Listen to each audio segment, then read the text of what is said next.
At Sichangnan there lived a scholar named Fang Tung, who though by no means destitute of ability was a very unprincipled rake, and in the habit of following and speaking to any woman he might chance to meet.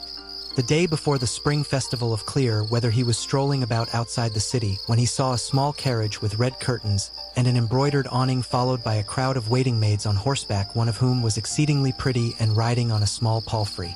Going closer to get a better view, Mr. Fang noticed that the carriage curtain was partly open, and inside, he beheld a beautifully dressed girl of about 16, lovely beyond anything he had ever seen. Dazzled by the sight, he could not take his eyes off her. And now before now behind he followed the carriage for many a mile. By and by he heard the young lady call out to her maid, and when the latter came alongside say to her, "Let down the screen for me. Who is this rude fellow that keeps on staring so?" The maid accordingly let down the screen, and looking angrily at Mr. Fang said to him, "This is the bride of the 7th prince in the city of immortals going home to see her parents, and no village girl that you should stare at her thus." Then taking a handful of dust she threw it at him and blinded him. He rubbed his eyes and looked round, but the carriage and horses were gone. This frightened him, and he went off home feeling very uncomfortable about the eyes. He sent for a doctor to examine his eyes, and on the pupils was found a small film which had increased by next morning, the eyes watering incessantly all the time. The film went on growing, and in a few days was as thick as a cash. On the right pupil there came a kind of spiral, and as no medicine was of any avail, the sufferer gave himself up to grief and wished for death. He then bethought himself of repenting of his misdeeds, and hearing that the Kwangming Sutra could relieve misery, he got a copy and hired a man to teach it to him. At first it was very tedious work, but by degrees he became more composed and spent every evening in a posture of devotion telling his beads. At the end of a year he had arrived at a state of perfect calm, when one day he heard a small voice about as loud as a fly's calling out from his left eye, "It's horridly dark in here." To this he heard a reply from the right eye saying, "Let us go out for a stroll and cheer ourselves up a bit." Then he felt a wriggling in his nose which made it itch just as if something was going out of each of the nostrils, and after a while he felt it again as if going the other way. Afterwards he heard a voice from one eye say, "I hadn't seen the garden for a long time. The epidendrums are all withered and dead."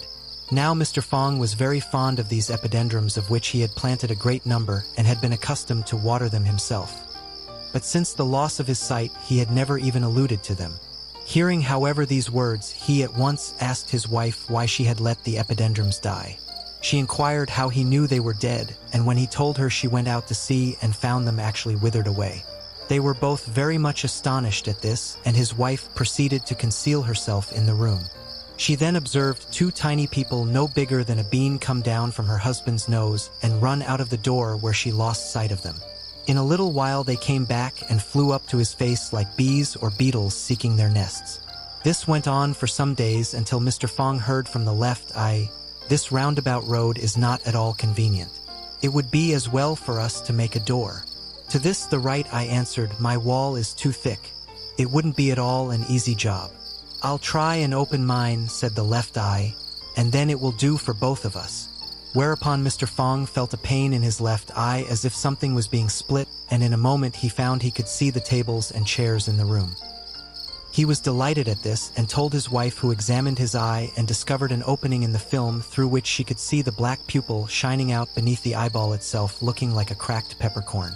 By next morning the film had disappeared, and when his eye was closely examined it was observed to contain 2 pupils. The spiral on the right eye remained as before, and then they knew that the 2 pupils had taken up their abode in one eye. Further, although Mr. Fang was still blind of one eye, the sight of the other was better than that of the 2 together. From this time he was more careful of his behavior, and acquired in his part of the country the reputation of a virtuous man.